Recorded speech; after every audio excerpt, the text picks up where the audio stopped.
75 years ago, United States Marines and soldiers from the Imperial Japanese Army were engaged in one of the largest battles of the Pacific Campaign of the Second World War, the battle over the island of Iwo Jima.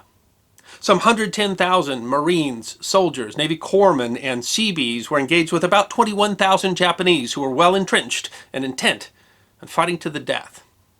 But the story of Iwo Jima is in more than the size and scope of the battle. It's in the young men who fought there, often oblivious to the larger plans of generals and admirals. They were fighting for their country and for the man next to them.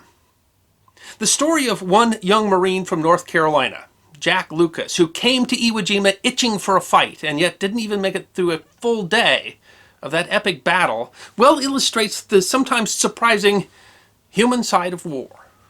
His is a story that deserves to be remembered. Jacqueline Harold Lucas was born in North Carolina, the son of a tobacco farmer. His father died when he was just 10 years old. The loss left him bitter, and he was a troublemaker in his youth. He wrote, "With no father to guide me, I stayed in trouble a lot. I would fight anyone or anything." His mother had difficulty handling the rebellious youth and sent him to the Edwards Military Institute in Salemburg, North Carolina. There he continued to be a scrapper, but also showed a propensity for leadership. He recalled standing up for a young cadet that was being abused by a cadet leader. He said, "I came from tough stock. If I inherited my propensity to fight from my father, perhaps I inherited the role of protector from my mother." He was a cadet captain when he heard the news of the Japanese attack on Pearl Harbor on December 7th, 1941. He said of that day, "Something powerful was pushing me, taking control of me. I did not know at the time, but that something was my destiny calling." At the Institute, Jack was an all-around athlete, captain of the football team. He also participated in baseball, basketball, wrestling, boxing, trap and skeet shooting. The following August, just 8 months after the Japanese attack on Pearl Harbor, the 5'8", 180-pound athlete did what so many other young men did. He enlisted in the United States Marine Corps. He recalled thinking, "I wanted to fight, to make a difference to my country, to avenge the wrong that had been done."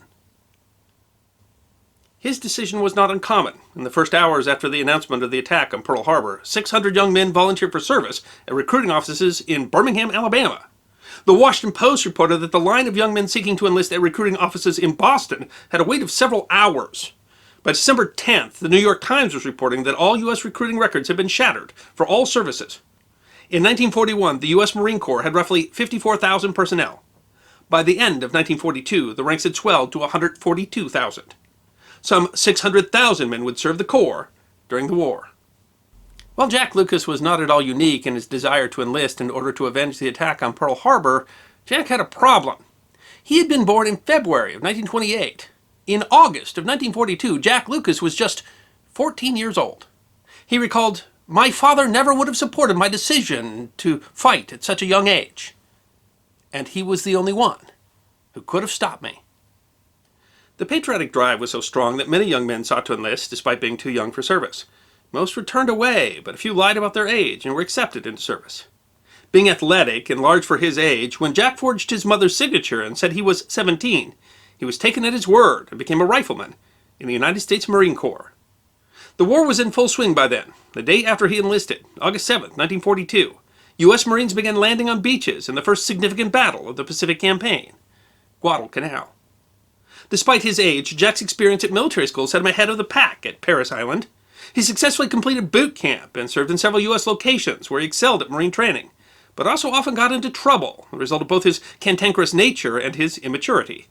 He also was insistent on going to war. He was so successful in heavy machine gun school that he received orders to remain at the school to train new machine gunners. But he didn't want to be left behind, so he simply ignored his orders and shipped out on the train with the rest of his unit. He got away with it. When they arrived in California, he simply feigned ignorance as to why his name wasn't on the roll call list. His lieutenant assumed that it must simply have been an error and added him back to the list. His training completed, he shipped out for Pearl Harbor in November 1943. Although he had a reputation as a tough Marine, he was, in fact, only 15 years old. And the young man so ready for a fight looked like he would have his chance. His unit was going from Hawaii to fight in the Battle of Tarawa. The Battle of Tarawa, or Tarawa Atoll, that began on November 20th, 1943, was the first time in the Pacific Campaign where the U.S. faced serious Japanese opposition to an amphibious landing. Of the 18,000 U.S. Marines involved in the battle, 1,000 were killed and 2,000 wounded, all in a period of just 76 hours. But Jack was not there to see it. When his unit shipped out, he was left behind. Mail into Pearl Harbor was not censored, but he did not know that mail going out was. The military censors had read a letter he sent home that revealed his age. Knowing that he was just 15, Marine Command had not allowed him to ship out with his unit when they were sent to Tarawa. His CO threatened to discharge him, but he said he would just join the Army and give them the benefit of my excellent Marine training. He wasn't discharged, but was kept from combat, tasked instead with driving a garbage truck at a Pearl Harbor depot. Jack enjoyed Hawaii, but his goal was to get into combat, so he developed a plan. He said, "I noticed Marines getting sent to combat areas if they got into trouble or caused problems for the military." And he thought, "I can do that. It's something at which I am truly gifted." He said, "Over my next 17 liberties, I got into 17 fights and was locked up 17 times." Eventually, Jack was sent to the brig for 45 days to await court-martial over a fight with another Marine. The court-martial gave him 30 days of bread and water. When he got out, he celebrated so hard that he wound up back in the brig for another 45 days. He certainly did excel at getting into trouble, but he had not, as he had hoped, gotten himself into combat, and so he changed strategies. Jack knew that the 5th Marines, where his cousin served, were anchored off of Hawaii, and that they were likely to ship out soon. On January 10th, 1945, the 16-year-old put on a set of fatigues, carried his boots under his arm, and went to the harbor. He followed a group of Marines and just acted like he knew what he was doing. He managed to board a transport, the Haskell-class attack transport, USS Duell. By sheer coincidence, it was the boat his cousin was on. With the help of his cousin, he managed to hide the fact that he was a stowaway. As he had no bunk assignment, he slept on deck and managed to hide among all the Marines. But he knew that after 30 days missing in Hawaii, he would be classified as a deserter. On day 29, he turned himself in. The colonel's response was, "Young fella, you're causing me a lot of administrative trouble, but I sure wish that I had a whole boatload of men that wanted to fight, as bad as you do." Jack was assigned to his cousin's unit, the 1st Battalion of the 26th Marines. He celebrated his 17th birthday on board the Duell. When a Marine was taken off the ship with appendicitis, Jack was issued the man's weapon and gear. Back in Hawaii, Jack was listed as a deserter. It would take some time before the paperwork for this new assignment would catch up and correct his record. Jack and the rest of the Marines of the 1st 26th were headed for Iwo Jima. Iwo Jima is a volcanic island some 750 miles from Tokyo. The approximately 8-square-mile island is unusually flat, with the exception of the 520-foot Mount Suribachi at the southern tip. The U.S. saw the island as strategically important as a staging area for bombers that would be attacking the Japanese home islands in preparation for a U.S. invasion. Iwo Jima and its 2 airfields were close enough to Japan to serve as a base for fighter aircraft, close enough that they would be able to escort bombers all the way to Japan. Moreover, Iwo Jima was the site of radar installations that were able to warn Japan of incoming raids. To the Japanese, Iwo Jima was a part of an inner ring of defenses seen as essential for protecting the home islands. General Tadamichi Kuribayashi, given command of the island, was told by Prime Minister Hideki Tojo that the eyes of the nation were focused on the defense of Iwo Jima, that he was to defend Iwo Jima to the last. Knowing that American bombardment would likely destroy any beach defenses, Kuribayashi had the island riddled with an extensive network of caves, bunkers, and tunnels designed to allow a prolonged defense of the island and withstand U.S. naval and air bombardment. Jack Lucas and the Marines of the 5th Amphibious Corps were headed into a terrible battle against a dug-in and determined enemy.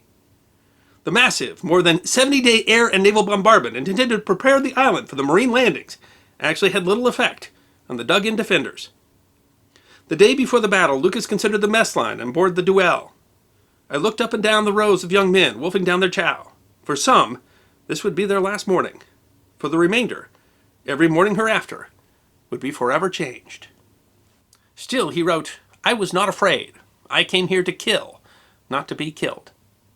He wrote a small note on a piece of cardboard torn from a ration pack and put it in his wallet that was in his backpack, asking that if he were killed, the wallet be mailed back to his mother. On D-Day, February 19th, the beach was littered with equipment and landing craft stuck in the black volcanic sand. As the beach filled with Marines who saw little resistance, Kuribayashi sprung his trap, bombarding the beach with artillery and mortars. Jack and his company landed in an area designated as Red Beach. Due to the carnage all around, Jack noted that the beach was true to its name.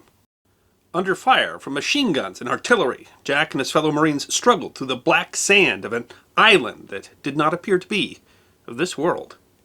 He described the advance as, from one foxhole to the next, we ran in a crouching position, inching our way to our objective. A Marine fire team consisted of 4 men, centered around a Browning automatic rifle, or BAR. The approximately 22-pound, nearly 50-inch BAR fired 30-06 ammunition at a rate of more than 500 a minute. In a fire team, one would anchor with the BAR, while the other 3 would carry the M1 Garand, a semi-automatic carbine that fired the same 30-06 round. Jack and the rest of his team spent the night in a shell hole, keeping watch in 1-hour shifts. In the morning, his platoon was sent north to try to capture the island's airfields. He and his team advanced in heavy fighting. Around noon, they took cover in a trench, waiting for a nearby Sherman tank armed with a flamethrower to attack a nearby pillbox. Such tanks could spew napalm, jelly gasoline up to 150 feet, and proved an effective tool against enemy strongpoints. Nearby Japanese anticipated the attack and began retreating, running right into the trench where Lucas and his team were hiding. That resulted in a fight so close that the length of their rifles almost exceeded the distance between them. Lucas shot 2 enemy, but then his gun jammed, a result of the dust and dirt of the island. But it was the gun jam that saved his comrades, as it caused him to look down to try to clear the jam, where he saw what the others had not. The Japanese had thrown 2 grenades into the trench, right at the foot of Private First Class Alan Crossan, the man with the BAR. Realizing the grenades would likely disable all of them, Lucas threw himself on the first grenade, and with his right hand grabbed the second and also brought it under his chest. Not only had he thrown himself on 2 grenades, he also had 6 more in the webbing on his own chest. It was an act of supreme sacrifice, the culmination of a life that included both the need to fight and the need to protect others.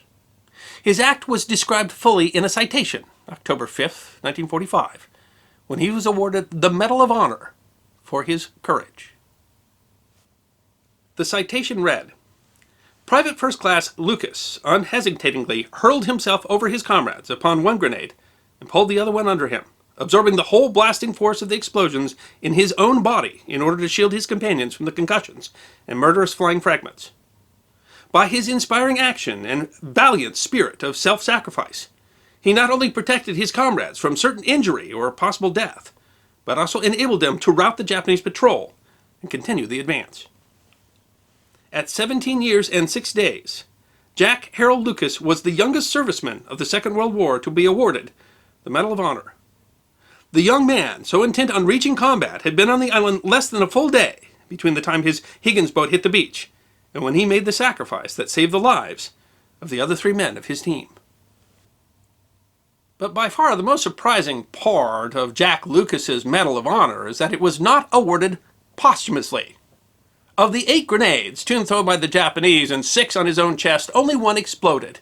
It threw him up in the air, or as he later wrote in his autobiography, "One moment I was lying prostrate on the ground, and the next I was floating upward." He landed on the ground unconscious and grievously wounded. His companions, convinced that he was dead, moved on. He was later found by some other Marines, saved by a Navy corpsman, sent to a hospital ship, and then on to San Francisco. In fact, he got there ahead of the paperwork that had been filed aboard the Duell. He was still, at the time, listed as having deserted from Pearl Harbor. The Marines had asserted that the battle for Iwo Jima would last about 3 days. In fact, the bloody battle of Iwo Jima would carry on for more than a month of hard fighting. The U.S. took more than 26,000 casualties in the battle. Of the 21,000 Japanese defenders, only 216 survived to be taken prisoner. Jack Lucas underwent 21 surgeries to repair the damage from the grenade, although so much metal was left in him that he set off airport metal detectors all his life. He was discharged due to his injuries, acquired a business degree, and eventually re-enlisted in the U.S. Army as a paratrooper, reportedly to overcome his fear of heights. He died in June 2008 of leukemia at the age of 80. In September 2016, the Secretary of the Navy announced that a new Arleigh Burke-class destroyer, laid down last November, would be named the USS Jack H. Lucas in his honor.